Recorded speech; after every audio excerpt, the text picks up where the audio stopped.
Social media కేవలం సీట్ల అంశానికి సంబంధించి ప్రకటన చేసిన దాంట్లో అసంతృప్తిగా ఉంది జనసేన కార్యకర్తలు ఉన్నారంటూ ఒక ప్రచారానికి తెరలేపారు. సోషల్ మీడియా మొత్తం అదే ప్రచారం. మళ్ళీ దానికి కూడా ఇవాళ జనసేన క్లారిటీ ఇవ్వాల్సిన సిచ్యువేషన్ తీసుకొచ్చారు. ముందు ఇంకా చాలా జరుగుతాయి. ఎట్లా ఏ రకంగా ఎదుర్కోబోతున్నారు ఉమ్మడిగా అనేది? ముందుగా మీకు అలాగే ప్యానల్ పెద్దలకి ఏబిఎన్ వీక్షకులకి నమస్కారం సార్.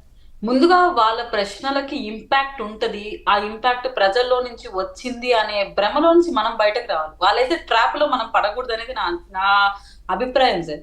సోషల్ మీడియా అనేది మనం చేసే యాక్టివిటీస్ ని ప్రమోట్ చేసుకోవడానికి, దేశ విదేశాల దాకా సర్క్యులేట్ చేసుకోవడానికి ఒక మంచి ఆయుధంగా పనికొస్తుంది తప్ప గ్రౌండ్ లెవెల్లో ఓటింగ్ తీసుకురావడానికి దాని ఇంపాక్ట్ అయితే ఉండదు.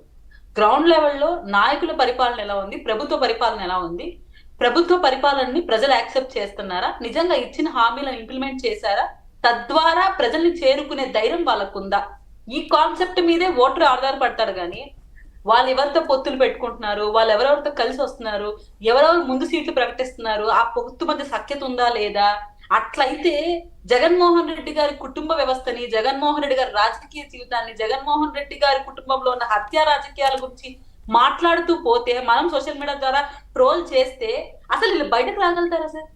అసలు ప్రజల్లోకి రాగలుగుతారా? ఇంత దిక్కుమాల నీచమైన చరిత్ర ఏ రాజకీయ కుటుంబానికైనా ఉంటుందా? అంటే మనము డిఫెండింగ్ మోడ్ లోకి పడిపోతున్నాం, డిఫెండ్ చేసుకుంటున్నాం. ఎందుకు అటాక్ చేయలేకపోతున్నాం? మా పార్టీ మేము తీసుకునే డెసిషన్స్ నువ్వెవడో మాకు చెప్పడానికి అని మనం ఎందుకు మాట్లాడలేకపోతున్నాం? వాళ్ళేసి ట్రాప్ లో పడి వాళ్ళకి ఇలా ఆన్సర్ చెయ్యాలి, మనం ఏం జవాబు చెప్పుకుంటాం? అతను జవాబు చెప్తున్నాడు, నీ సొంత చెల్లి ఎందుకంటే నీ గురించి వెనక్కి మాట్లాడుతుంది అంటే జగన్మోహన్ రెడ్డి గారు వచ్చి మాట్లాడుతున్నాడా? వివేకా గారి హత్య కేసులో 4.5 సంవత్సరం అవుతుంది, ఎందుకు నువ్వు ఆన్సర్ చెప్పలేకపోతున్నావు? షర్మిలా గారి మీదే రకరకాలుగా సోషల్ మీడియాలో వార్తలు, అధికార పార్టీకి సంబంధించిన సోషల్ మీడియా. అంటే వాళ్ళ క్యాడర్ వర్రా అనే వ్యక్తి భారతి గారి దగ్గర ఉంటారు. ఆయన ప్రతి ఒక్క ఫోటోలో భారతి గారి పక్కన ఉంటాడు. అటువంటి వ్యక్తి వేసిన పోస్ట్ చూస్తే జుగుస్త కల్పిస్తుందండి.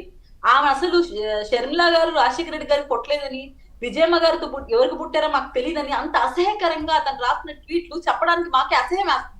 అటువంటి వ్యక్తుల్ని పక్కన పెట్టుకొని సొంత చెల్లి పైన పోస్టులు వేస్తుంటే అతను రెస్పాండ్ అవ్వట్లేదు.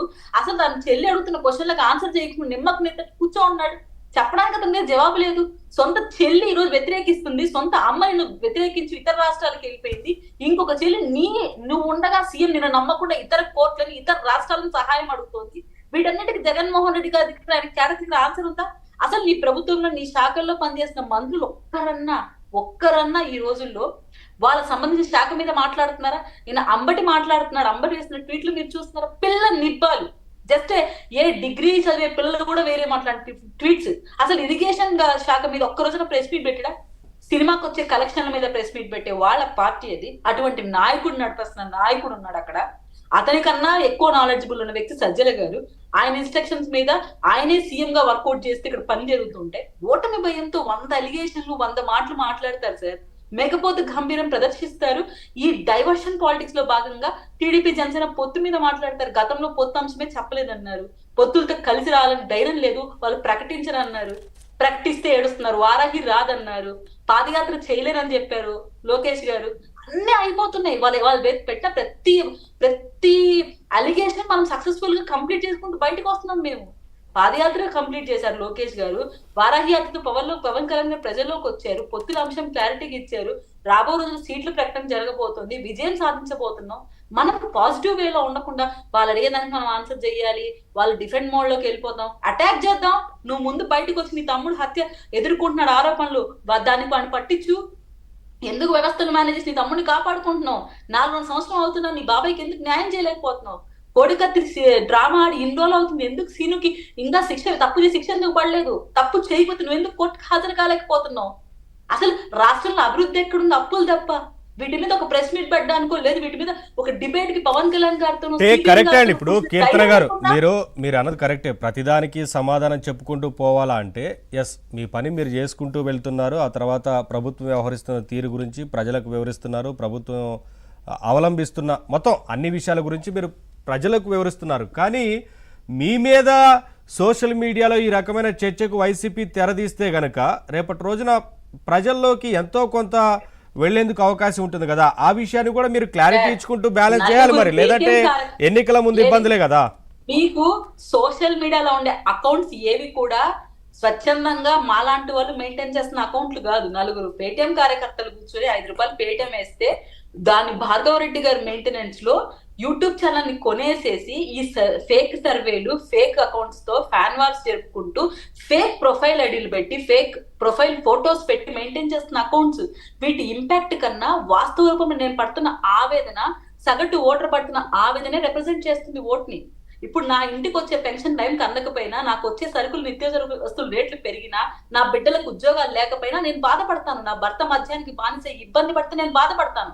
అక్కడ ఓటర్ ఇంపాక్ట్ అవుతుంది. సోషల్ మీడియా వాళ్ళు పోస్ట్ పెడితే దానివల్ల ఓటర్ ఇంపాక్ట్ అవ్వదు. కరెక్టే.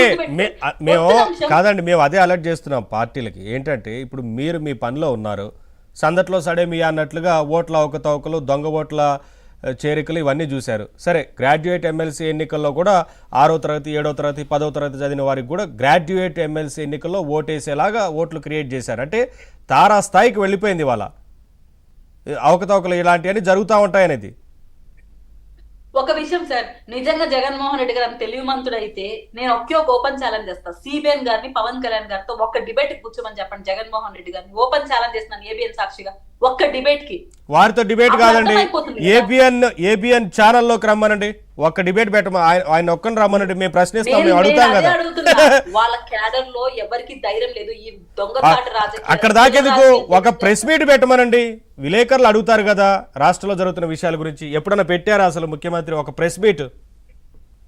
మళ్ళీ అలాంటి వాళ్ళకి మమ్మల్ని ఆన్సర్ చేయమని చెప్పడం, అలాంటి వాళ్ళ వల్ల ఇంపాక్ట్ వస్తుంది అనుకోవడం నిజంగా తలతిక్క పని అనుకోవాలి. మేము ఎంతసేపు మా క్యాడర్ని స్ట్రెంథన్ చేసుకుంటూ ప్రజల్ని వెళ్ళడము, మేము చేస్తున్నవి చెప్పడం చాలు. జగన్మోహన్ రెడ్డి గారు చేస్తున్నవి వాళ్ళు చూస్తున్నారు. మనం డైవర్ట్ అవ్వకూడదు, మనం అటాకింగ్ మోడ్ లోనే ఉండాలి. డిఫెండ్ చేసుకుని ఆన్సర్ చేయాల్సిన టైం ఇది కాదు. అతను ఓడిపోవడానికి సిద్ధంగా ఉన్నాడు, గెలవడానికి మేము సిద్ధంగా ఉన్నాం, ప్రజలు మా పక్కన ఉన్నారు, అంతే. అదొక్కటే మా స్ట్రాటజీ. ఇప్పుడు ఇంకా క్యాండిడేట్స్ కూడా డిక్లేర్ అవుతున్నాయి. ఇంకా హ్యాపీ మూమెంట్ ఇది. వాడెవడో చెప్తున్నా, ఇలా చెప్తున్నా, మనం సార్ ఆలోచించాలి. పాజిటివ్ వేలో ఉన్నాం ఈ రోజు. మేము గెలిచి ఆంధ్ర రాష్ట్ర భవిష్యత్తుని మార్చిపోతున్నాం. ప్రజలకు తీర్పుని మేము బలపరుస్తున్నాం. ఈ రోజు చైతన్యంతో ప్రజలేసే ఓటే మాకు తీర్పు. ఈ రోజు మీరు గమనించండి. ప్రజలు ఒకసారి డిసైడ్ అయితే ఖచ్చితంగా తరిమి కొడతారు రాష్ట్రం నుంచి. అదే జరుగుతుంది.